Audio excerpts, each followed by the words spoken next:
If I told you that your amaryllis can keep flowering for you year after year, would you believe me?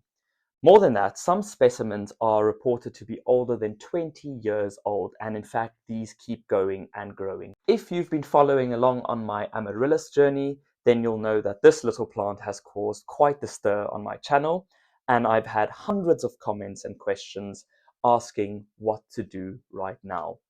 As we're approaching autumn in the Northern Hemisphere, late August, September, now is the time to really think about the next steps and ensure that if you want flowers in the depths of winter, then you need to do this now, especially if you're keen and excited about it flowering for you. And if you're good at the timing and you follow along on the tips that I will provide, then you will be rewarded with flowers around Christmas time. Now is the time to think about this plant and its dormancy. Yes, that's correct, dormancy. This is a very important time in the plant's life cycle where it needs to kind of shut down in order to build up further reserves if you want flowers around the Christmas period. And so a lot of you would have placed your amaryllis outside in the garden, similar to how I've done. It's been hopefully getting as much light and heat as possible, with green leaves showing you that it's still very much alive and healthy. Although saying that, I have had the odd burn, scorch mark, and insect damage. Of course, this is normal because I have decided to put it in the garden. But I have to now, and we have to now start thinking about letting the plant slow down. What does this mean? From September, October onwards, now's the time to start reducing the frequency of watering and feeding. This will allow the plant to think that it is time to start shutting down. It will, in fact, over that period of time, also start yellowing its leaves.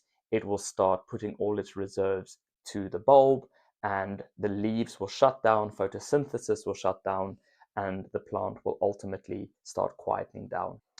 So as we will be reducing the amount of water this plant gets, it will show signs of drying, and that's absolutely fine. And the leaves will naturally become smaller and eventually fall off. This is obviously not a fantastic time to look at the plant. It doesn't necessarily look very good, but it's absolutely necessary if you do want it to flower for you again in the depths of winter and specifically around Christmas time. I have found in my experience, though, sometimes the plants do really hold on to their green leaves. And if you are getting a little bit desperate, perhaps you've realized too late that you need to induce dormancy, you can cut off these leaves. Cutting off the green leaves won't do any damage at all. So don't worry about it, but also do realize that it isn't an absolute necessity to do so. So you can either wait for the leaves to die down naturally, or you can remove the leaves by neatly cutting them with a sharp pair of secateurs or scissors. And then the next step is to place the pot and the bulb in a cool and slightly dark environment. I have read and heard contrasting stories about how dark it needs to be. Some sources say you don't actually have to place the bulb in any form of darkness whatsoever. Just take it into a cool room and then leave it in that cool room. A garage might do, or in a cupboard where it's nice and cool, for approximately 8 to 10 weeks. So we're talking about 2.5 months. And then when you bring it out of the cool room and into a warmer part of the house and you start watering, that's when life will kick back in. And for more information on this, have a look at the video, which I mentioned earlier has caused quite a stir, and it is now in the video. So if you do decide to cut the leaves off and place it into a dark, cool room, it imitates the exact same condition, where the plant will go into dormancy. It will be tricked into thinking that it has gone through a winter period, and the moment that you remove the plant and place it into a warm and light environment, then the stems will grow again and flowering will hopefully commence soon after. So yes, similar to looking after an amarilla from the get-go, where we are now in the process is really very simple. I just tend to find that people forget to stop watering, and especially if you leave it out in the garden, and it continues to get rained upon, and or water gets to it because you're watering your other plants, you might realize too late that it is time to stop watering, stop feeding, and stop exposing it to direct sunlight. So if your bulb is nice and big and nice and firm like this one is, then you can probably assume safely that it will flower for you after its dormancy period.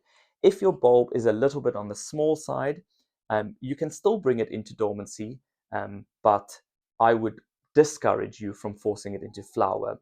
Um, if your bulb is on the smaller side of the spectrum, perhaps it would be best to leave it to try and photosynthesize, grow, and push energy into the bulb as much as possible. And actually skipping a year or two of flowering might be the best advice that I can give you.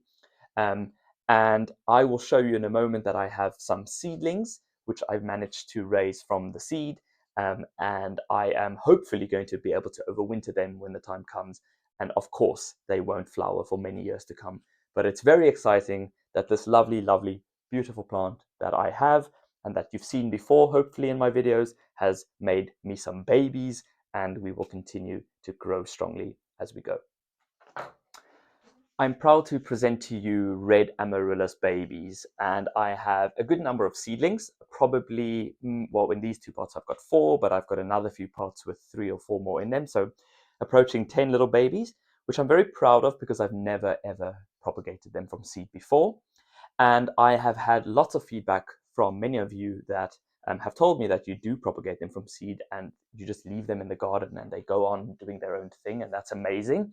I'm going to nurture them quite closely though and keep an eye on them. I'm probably going to bring them in over the winter just so that they can hopefully get through the winter, because based on the summer that we've had this year and the unprecedented heat and drought, who knows what's waiting for us this winter. We might get 10 inches of snow.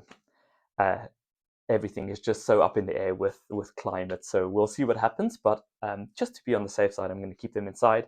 And like I mentioned, they aren't anywhere near to flowering. It's going to take, from what I've read, 3-4 years, maybe even more, depending on how well I grow them.